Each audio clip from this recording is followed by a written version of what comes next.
Okay, let's talk more about this with Yves Tiberghien. He is a political scientist at UBC and the Taipei School of Economics and Political Science. And he's also a distinguished fellow for the Asia Pacific Foundation of Canada, joining us now from Taipei, Taiwan. Yves, thanks so much for your time. I know it's Saturday morning where you are right now.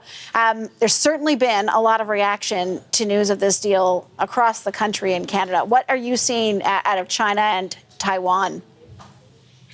Yeah, good evening, Sarah. Pleasure being here. So the reaction obviously is different. On the Chinese side, they seem to make a lot of news about it.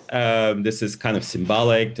Canada was the old friend, the Norman Bethune story and all this. And so they're making a lot of news announcement about it.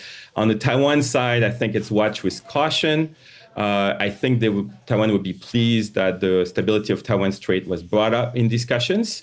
And I suppose Taiwan understand the need for diversification of trade for Canada. And they hope that Taiwan will be part of that story too. So Mark Carney has called this agreement both preliminary and a landmark. Why do you see this deal as so significant? Do you? Yeah, it's a very targeted, limited deal in the end, and it's very different from things that were discussed 10 years ago.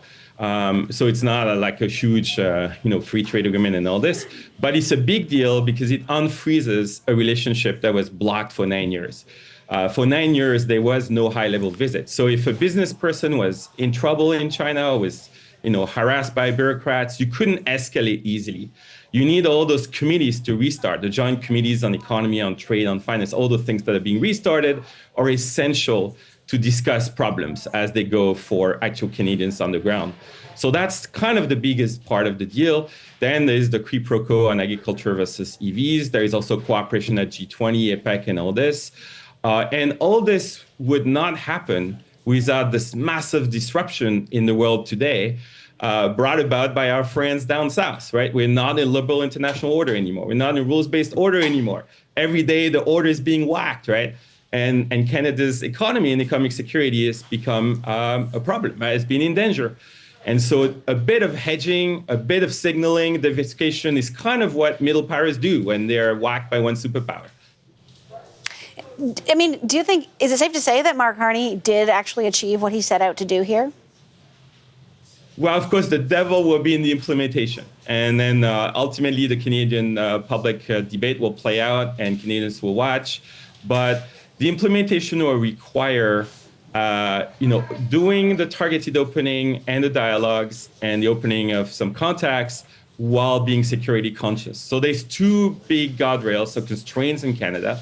The first one is where we don't have trust. We're aware of security risks. And so security folks and trade and economic folks within the Canadian government have to cooperate more than in the past. So that has to work out well. And then the second guardrail is we need to avoid anything that goes over the border down south, to avoid being whacked by the US. And I think they're conscious of this and they're watching that. And then, of course, on the auto industry, I heard what Premier Ford said, and there's going to be many other steps required to make sure that the auto industry is not hurt. Yeah, I was just going to ask you about that because I mentioned all the reaction out of Canada, and I'm sure you're paying attention to it too.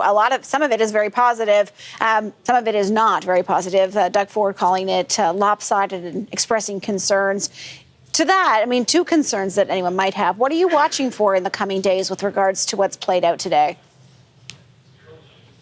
Well, so in the short term, it's just the opening of the relationship, which is completely stuck. And it's important to remember that probably Canada is the last one of the G7 countries and last one of G20 countries to have restarted a functional diplomatic relationship with China. So it's something in a globalized age, an even more disrupted age that we have to have. We have to be able to have those dialogues. And then the details will be then worked out over the weeks to come. And that's what we have to watch, right? We have to watch for the balance between different interests. And then it's only one step. We know the premier is going to go to the Middle East, to Qatar and all this. He's going to India, he's going to go to Southeast Asia. So this is part of an effort at diversifying the Canadian economy in order to be more resilient to to the U.S. pressures in the context of renegotiation of CUSMA. Everything is about 2026 this year. CUSMA is up for renegotiations, and we need a bit of leverage. So you need a bit of hedging, a bit of leverage, but it has to be done safely in a way that Canadians can trust. That was Yves Tiberghien, a political scientist at UBC and the Taipei School of Economics and Political Science, and also a distinguished fellow for the Asia Pacific Foundation of Canada. Yves, thank you so much. Thank you. It's a pleasure, Sarah.